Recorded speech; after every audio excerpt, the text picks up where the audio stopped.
Father, we ask, Lord, as we have assembled for this very special occasion, that we would offer thanks for those who have served.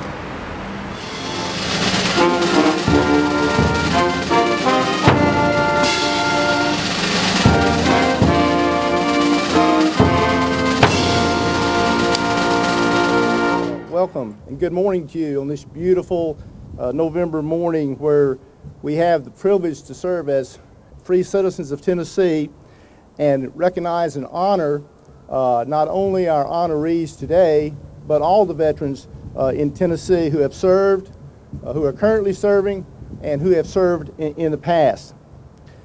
During the Mexican War of 1846, President James K. Polk of Tennessee sent out a call to arms because the regular army of the United States at that time was only 8,000 strong.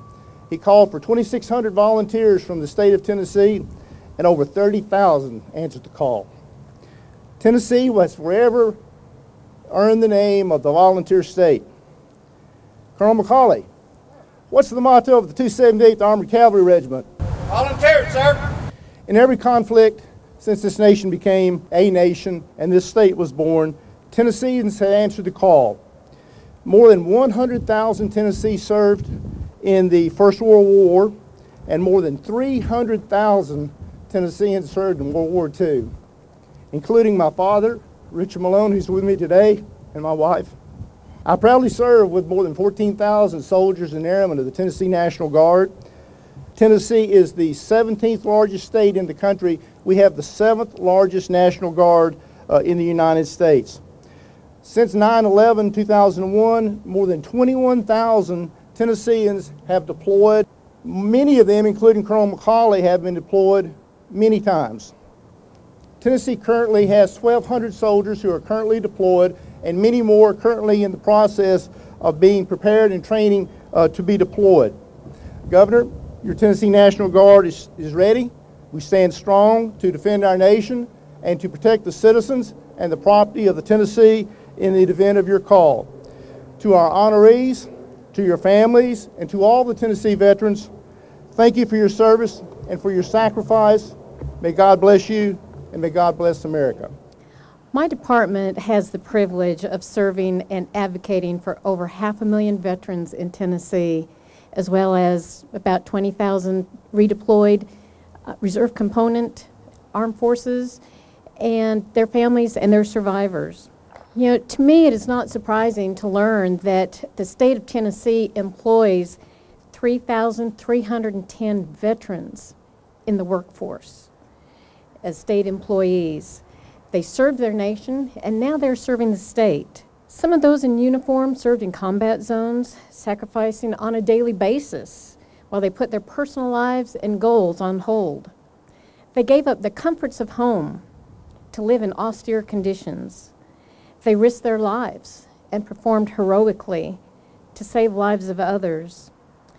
Even those who did not deploy still took the oath to support and defend the Constitution of the United States against all enemies, foreign and domestic. For some, military service resulted in broken bodies, broken minds, broken spirits, and broken homes.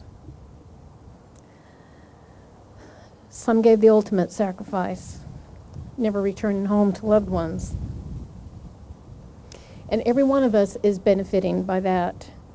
We're enjoying the freedoms that all Americans enjoy here in the greatest country in the world. All citizens and future generations owe a debt of gratitude to those who wear and have worn the uniform. I am honored to have served my country. But not everyone can, not everyone should serve in the military. But we can all show support. We can all give respect, and we can all appreciate our military by our words and by our actions, not just on Veterans Day, but every day.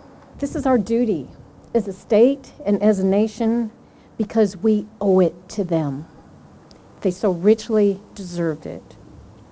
We live in the land of the free because of the brave. Yes, ladies and gentlemen, We have heroes among us, and I want to thank you from the bottom of my heart. Thank you. Have you ever gotten to go somewhere that you didn't deserve to go on your own? Maybe you had a friend that knew somebody in the country music business, so you got to go backstage, or a friend of yours was the assistant coach and you got to go on the sidelines, or something like that. Have you ever gotten to go somewhere that maybe on your own you didn't deserve to go? I know that experience because this past summer, because I was the governor of Tennessee, I got invited to go to Iraq and Afghanistan. I can assure you that the Pentagon didn't ask me to go because of my in-depth knowledge of military affairs or the insight they thought I could bring to them after I visited the Middle East. I was asked for the reason that the General mentioned. Tennessee, even though we're the 17th largest state, we have the 7th largest Guard, and per capita, one of the top 2 or 3 states in terms of service. And so when they asked 4 governors, they hadn't taken one of these trips in a long time, and we were all feeling kind of special. We're on this military, jet, and they're taking care of us. And finally, somebody said, well, how did you pick the 4 of us to go on this trip after there hadn't been one in a year? And they said, honestly? I said, yes. I said, well, your states represent more service per capita than any other state. And so it was a clear message. They didn't invite us because of who we are, but because of the positions that we have. I got to go somewhere that I didn't deserve because of something other people had done, all those Tennesseans who had volunteered over the years. But in a way, you know that experience too, because that's why we're sitting here on a gorgeous Tennessee fall day with blue skies and leaves changing colors in a gorgeous downtown. We're here because in other, a lot less desirable places, muddy battlefields in Europe and battleships in the Pacific and hot deserts in the Middle East, and I can go on and on. Other people decided to serve so that we could sit here on a gorgeous fall day. And I can't put it any better than the commissioner or the general did. Our responsibility is not to take that for granted. When I came home from that trip to the Middle East, and I wondered what it would be like if I had been serving, literally seeing my fellow soldiers give their lives, serving in really difficult conditions, to come back and see people who took all this for granted. And so I decided that I would never take it for granted. And I hope that you won't either. That because of other folks, we get to go places and do things that we don't deserve. And because of that, for all the men and women who have served in our military over the years, we are very, very grateful. Well, it's my privilege to read the biographies of these distinguished Tennesseans. Robert James Cresswell, with the Department of Transportation, is the male veteran with the longest state service. Specialist 4th Class Cresswell enlisted in the United States Army on December 28, 1960. Mr. Cresswell was stationed in Ray Barracks, Friedberg, Germany, until December 1963 and served in the 3rd Armored Division. He began his career at the Tennessee Department of Transportation in March 1964, working as a rodman for the survey crew. In 1970, he began working in Nashville in TDOT's construction division and is now a Transportation Tech 1. He has been married for more than 36 years and is a native of Louisville, Kentucky. Donald Gunye with the Department of Correction is one of our veterans tied as the newest state employee. Sergeant Gunye joined the United States Army in May 2003. He was stationed at Fort Stewart, Georgia in the 3rd Infantry Division, where he reached the rank of sergeant. He was honorably discharged from the Army in 2006 after a deployment to the Middle East as part of Operation Iraqi Freedom, where he served for 1 year beginning in 2005. He later joined the Army National Guard and served until 2009. In September 2011, Sergeant Gunye joined the Tennessee Department of Correction and began work as a correctional officer at the Morgan County Correctional Complex in Wartburg, Tennessee.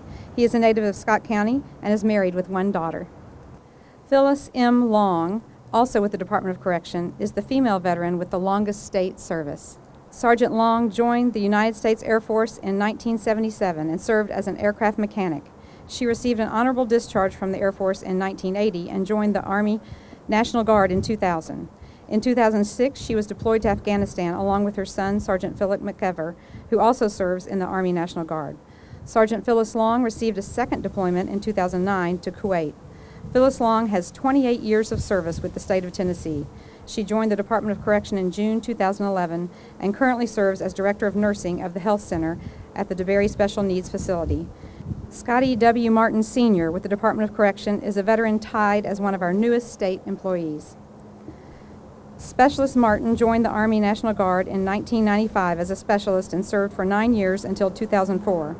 During his service, Specialist Martin was a military policy officer in Hawaii for 2 years. On September 26, 2011, Scotty Martin joined the Tennessee Department of Correction as a correctional officer at the West Tennessee State Penitentiary. Officer Martin grew up in Henning, Tennessee. He is married with 4 children.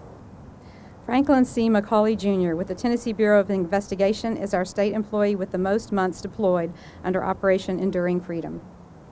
Colonel Franklin C. McCauley, Jr. is the 10th Colonel of the 278th Armored Cavalry Regiment, Tennessee Army National Guard.